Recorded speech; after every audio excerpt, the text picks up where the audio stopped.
2024 లేదా 25లో డిగ్రీ లేదా బీటెక్ చదివారా? సాఫ్ట్‌వేర్ జాబ్ కోసం ఎదురు చూస్తున్నారా? అయితే కోడ్ జ్ఞాన్ 100 డేస్ కోర్సులో చేరండి, జాబ్ సాధించండి.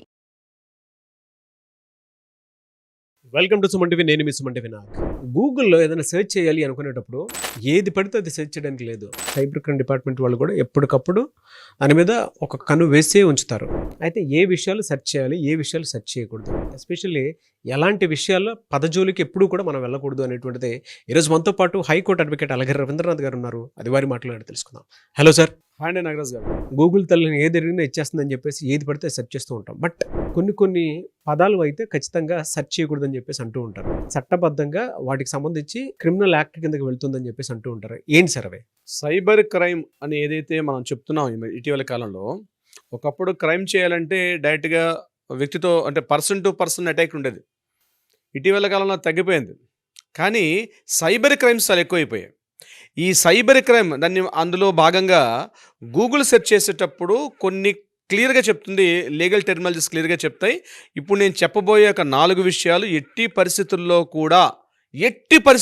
కూడా గూగుల్లో పొరపాటున మీరు టైప్ చేశారా, అయ్యా నా ఫోను నా ఇష్టం, నా ఫోన్ కాబట్టి నా ఫోన్లో నేను టైప్ చేసుకున్నాను సార్ అని అడ్డంగా వాదించే వాళ్ళు ఉంటారేమో. మీ ఫోనే, మీరు కొనుక్కున్న ఫోనే, అయ్యే మీ నెంబర్ మీదే, మీరే బిల్ పే చేస్తారు, మీరే వైఫై మీదే, ఫోన్ మీదే, కానీ గూగుల్ మీది కాదు. గుర్తుపెట్టుకోండి.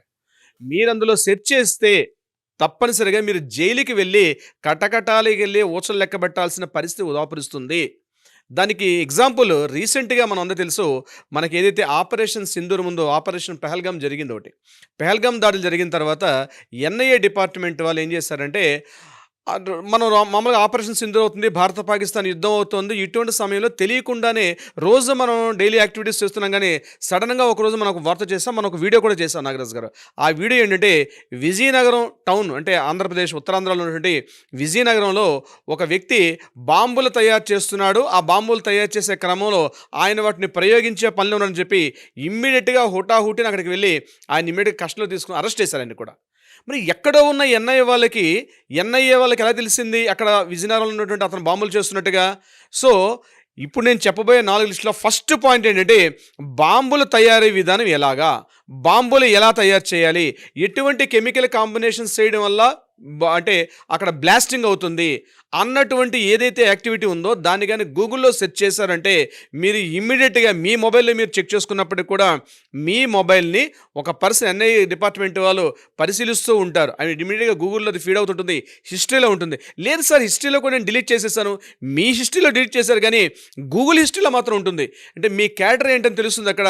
మీరు బాంబులు సెర్చింగ్ అంటే బాంబులు ఎట్లా తయారు చేయాలి, దాన్ని ఎట్లా ప్రయోగించాలి, ఎట్లా యూజ్ చేయాలి, దాని కెమికల్స్ కాంబినేషన్స్ ఎక్కడెక్కడ దొరుకుతుంటాయి, ఏ ప్రాంతంలో డీలర్స్ ఎవరు ఉంటారు, ఇట్లాంటివి కానీ దాని రిలేటెడ్ ఆ సల్ఫర్, ఇట్లాంటి అల్యూమినియం, మన అమోనియం నైట్రస్ ఆక్సైడ్, ఇవన్నీ కూడా ఎక్కడెక్కడ దొరుకుతాయి అని కానీ మీరు సెర్చ్ చేస్తున్నారా, తప్పనిసరిగా గూగుల్లో బాంబింగ్ సంబంధించి లేదా డిస్పోజల్ ఐటమ్స్ అంటే ఎట్లా మీరు దాన్ని బ్లాస్టింగ్ చేయాలి, ఆ రిలేటెడ్ అనుధార్మిక వ్యవస్థ సంబంధించినటువంటి యురేనియం ఎట్లా యూజ్ చేయాలి, బ్లాస్టింగ్స్ ఎట్లా చేయాలి అన్న ఆ రిలేటెడ్ కంటెంట్ కానీ మీరు కానీ చెక్ చేసినట్లయితే ఎవరైనా తప్పనిసరిగా ఇమ్మీడియట్గా in front of me door ముందరకు పోలీసులు ప్రత్యక్షం అవుతారు.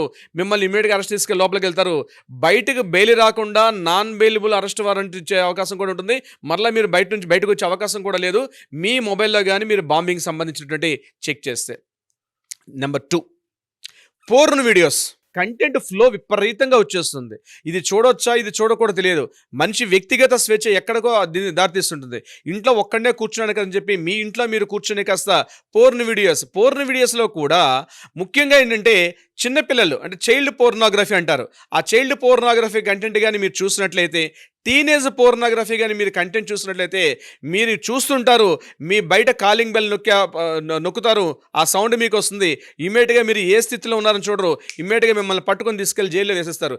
ఎందుకు వేశారో అప్పుడు మాలాంటి అడ్వకేట్లు కూడా మిమ్మల్ని ఏమి చేసే ఏ దేవుడు కూడా మిమ్మల్ని రక్షించలేదు, ఏ అడ్వకేట్ కూడా మిమ్మల్ని రక్షించే ప్రసక్తే లేదు. ఎందుకంటే చైల్డ్ పోర్నోగ్రఫీ కంటెంట్లో వేస్తే పోక్సో కేసులో అరెస్ట్ చేస్తారు. అయ్యా నేను ఈ అమ్మాయిని కామెంట్ చేయలేదు సార్, ఈ అమ్మాయిని తిట్టలేదు, నేను ఎవరిని ఏం చేయలేదు, నా ఇంట్లో కూర్చొని నేను చైల్డ్ పోర్నోగ్రఫీ చెక్ చేసుకుంటున్నాను, అందులో ఉన్నదే నేను చూస్తాను కదంటే కుదరదు. ఇమ్మీడియట్గా మిమ్మల్ని తీసుకుని ఉన్న పలంగా తీసుకెళ్ళి సెల్లో వేస్తారు. This is a very very dangerous content. Child pornography CHILD child అని ఇలా టైప్ చేస్తే చాలు టైప్ చేసినంత మాత్రాన్ని తీసుకెళ్ళి అది కానీ మీ దగ్గర డిస్ప్లే అవసరం లేదు, మీరు ఇంకా చూడాల్సిన అవసరం లేదు. డిస్ప్లే చేసిన కాలేదంటే మీరు ఒకవేళ వాటిని డౌన్లోడ్ చేసి వాటిని ఆ కంటెంట్ని మీరు ఇంకా ఫార్వర్డ్ చేశారనుకోండి, అది ఇంకా ప్రమాదకరం. తెలిసిన మీ ఫ్రెండ్కో మీ స్నేహితులకో మీ స్నేహితురాలకో కానీ మీరు పొరపాటున చైల్డ్ పోర్నోగ్రఫీ కంటెంట్ మీ మొబైల్లో డౌన్లోడ్ చేసి మీరు కానీ ఫార్వర్డ్ చేశారంటే తప్పనిసరిగా మీరు శిక్షలు అవుతారు. ఏ అడ్వకేట్ సుప్రీంకోర్టు జడ్జిలు కూడా మిమ్మల్ని రక్షించే ప్రసక్తి అయితే లేదు. ఎవరు కూడా మీ తరఫున వాదించడానికి కూడా ఎవరు ఉండరు. This is the number 2 content. Number 3 చాలా ఇంపార్టెంట్ పాయింట్ ఏంటంటే ఈ ముఖ్యంగా పైరేటెడ్ మూవీస్. అంటే ముఖ్యంగా ఇటీవల కాలంలో చాలా మూవీస్ వస్తుంటాయి, అంటే లేటెస్ట్ మూవీస్ వస్తుంటాయి. ఆ లేటెస్ట్ మూవీస్ ఇంకా థియేటర్లో ఇంకా రిలీజ్ కాకుండానే ఇంకా థియేటర్ని ఒక షో ఇంకా ప్రీమియర్ షో వేస్తారేమో తెలియదు, కానీ ఆ ప్రీమియర్ షో కన్నా ముందే ఇమ్మీడియట్గా వాటిని డౌన్లోడ్ చేసుకున్నారు అనుకోండి. ఎప్పుడైతే డౌన్లోడ్ చేసి మీరు మొబైల్లో ఆ మూవీ చూస్తున్నారు, అది వెరీ సెన్సార్ ఉన్నటువంటి మూవీస్ అనేటువంటిది, అది హాలీవుడ్డా లేకపోతే బాలీవుడ్డా టాలీవుడ్డా కోలీవుడ్డా ఏ వుడ్ అయినా పర్వాలేదు, మీరు కానీ డౌన్లోడ్ చేసి మీ మొబైల్లో డౌన్లోడ్ సెర్చింగ్ వెళ్తున్నారు, సెర్చ్ చేస్తున్నారు అని ఎప్పుడైతే తెలిసిందో ఇమ్మీడియట్గా మీరు శిక్షార్హులు అవుతారు. మీ కాలింగ్ బెల్ మోగుతుంది, మీరు డోర్ తీస్తారు, బయట 2 పోలీసులు ఉంటారు, మిమ్మల్ని ఇమీడియట్గా తీసుకెళ్ళి వ్యాన్లో వేసుకొని మిమ్మల్ని తీసుకెళ్ళి లోపలికి వెళ్ళిపోతుంది. This the 3rd point, very very most important. ఇక ఫైనల్ 4th పాయింట్ హ్యాకింగ్ ఎలా చేయాలి? మీ ఇంట్లో వాళ్ళ ఫోన్ కానీ, మీ ఆఫీస్లో ఫోన్ కానీ, మీ హెచ్ఆర్ ఫోన్ నెంబర్ కానీ, లేకపోతే మీ బాస్ ఫోన్ కానీ, లేకపోతే ఇతరత్ర డేటా, ఈ డేటాని ఎలా కలెక్ట్ చేయాలి, హ్యాకింగ్ ఎలా చేయాలి? చాలా లెసన్స్ వస్తుంటాయి ఈ మధ్యకాలంలో. ఫోన్ ఓపెన్ చేస్తాను, ఒక ఫోన్ ఎలా హ్యాక్ చేయాలి, ఒక డేటాని మనం ఎలా కలెక్ట్ చేయాలి, ఎలా సెర్చ్ చేస్తే ఏ ఆప్షన్స్ ఏ ఇన్పుట్స్ పెడితే ఏ ఇన్పుట్స్ పెట్టడం వల్ల వాళ్ళ ఫోన్లోకి మనం తెలియకుండానే వాళ్ళ ఫోన్లోకి ఎంటర్ అయ్యి వాళ్ళ డేటాని ఎట్లా కలెక్ట్ చేసుకోవాలి. దిస్ కాల్ హ్యాకింగ్ అనమాట. అంటే నేను చెప్పేది పెద్ద సాఫ్ట్వేర్లు కంపెనీస్, ఒక పెద్ద కంపెనీ సాఫ్ట్వేర్ కంపెనీస్ యొక్క డేటా గురించి అవసరం లేదు. నేను చెప్పేది మన రెగ్యులర్ మన పరిస్థితుల్లో మన పక్కన తిరుగుతున్న మన వ్యక్తుల యొక్క ఫోన్లు హ్యాకింగ్ చేయడం ఎలాగా. మీకు పడినటువంటి వ్యక్తి మీ ఎనిమి ఎవరైనా ఉంటారు, అతని యొక్క ఫోన్ ఎలా హ్యాక్ చేయాలి, ఏ రకంగా పాస్వర్డ్స్ని ఎలా కలెక్ట్ చేయాలి, పాస్వర్డ్స్ రికవర్ ఎట్లా చేసుకోవాలి, బ్యాంకింగ్ పాస్వర్డ్స్ రికవర్ ఎట్లా చేసుకోవాలి, అదేవిధంగా ఫోన్ పాస్వర్డ్స్ ఎట్లా రికవర్ చేయాలి. ఇదే కాకుండా వాళ్ళ ఫోన్లోకి వాళ్ళకి తెలియకుండానే వాళ్ళ ఫోన్ హ్యాక్ చేసి మీరు కానీ కంటెంట్ అంటే abuse words, abuse videos, abuse images కానీ ఆ కంటెంట్స్ పంపించడం కానీ, ఇలాంటి హ్యాకింగ్ సెగ్మెంట్స్ సంబంధించి ఏది మీరు చేసినా అది సైబర్ నేరంగా పరిగణిస్తారు. టోటల్గా నేను చెప్పాలంటే ఒక 15 పాయింట్స్ ఉంటాయి. బట్ అవుట్ ఆఫ్ 15లో కూడా ఈ 5 పాయింట్, ఇప్పుడు నేను చెప్పి 4 పాయింట్లు చాలా వ్యాలిడ్ అనమాట.